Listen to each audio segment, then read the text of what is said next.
Kontrasepsi kalender juga dikenal sebagai metode kalender atau metode siklus. Salah satu bentuk kontrasepsi alami di mana seorang wanita mengikuti pola siklus menstruasinya untuk mengidentifikasi periode kesuburan tertinggi dan menghindari hubungan seksual selama periode tersebut guna mencegah kehamilan.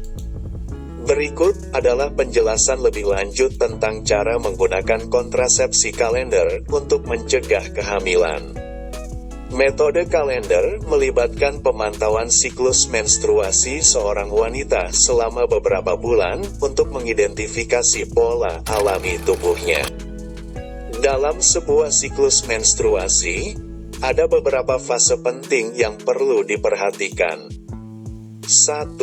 Fase menstruasi. Ini adalah periode ketika wanita mengalami perdarahan menstruasi. Biasanya, fase ini berlangsung selama beberapa hari. 2. Fase praovulasi. Setelah menstruasi berakhir, tubuh mulai mempersiapkan sel telur untuk dilepaskan. Fase ini bisa bervariasi dalam durasi. 3. Ovulasi. Ini adalah fase ketika sel telur dilepaskan dari ovarium dan siap untuk dibuahi. Ovulasi biasanya terjadi di pertengahan siklus.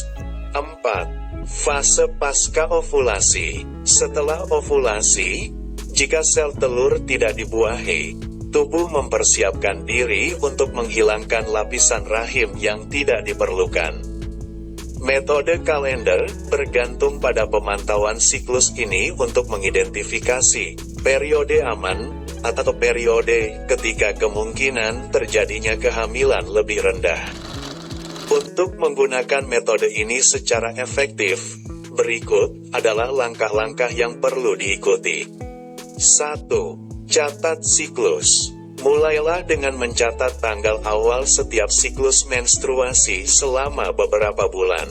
Ini akan membantu Anda mengidentifikasi pola rata-rata siklus Anda. 2. Hitung durasi siklus. Hitung berapa hari antara hari pertama siklus menstruasi terakhir dan hari sebelum siklus menstruasi berikutnya dimulai. Ini akan memberi Anda perkiraan durasi siklus Anda.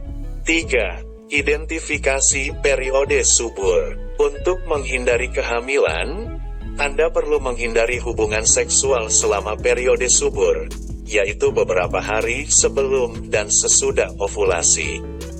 Ini adalah periode ketika kemungkinan hamil paling tinggi karena sel telur yang dilepaskan dapat bertahan hidup dalam tuba falopi selama beberapa hari dan dapat dibuahi oleh sperma. 4. Gunakan perlindungan tambahan. Karena metode kalender memiliki tingkat keberhasilan yang lebih rendah daripada metode kontrasepsi lainnya, disarankan untuk menggunakan perlindungan tambahan seperti kondom selama periode yang dianggap subur. 5. Jaga konsistensi. Konsistensi sangat penting dalam metode kalender. Jika siklus Anda tidak teratur atau jika Anda memiliki siklus yang pendek atau panjang, metode ini mungkin tidak efektif. Oleh karena itu, memantau siklus dengan cermat dan mencatat perubahan adalah kunci untuk menghindari kehamilan yang tidak diinginkan.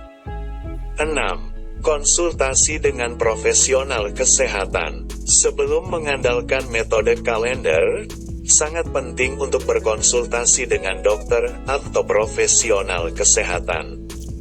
Mereka dapat membantu Anda memahami metode ini, memberikan saran berdasarkan kondisi kesehatan Anda, dan mengevaluasi apakah metode ini cocok untuk Anda.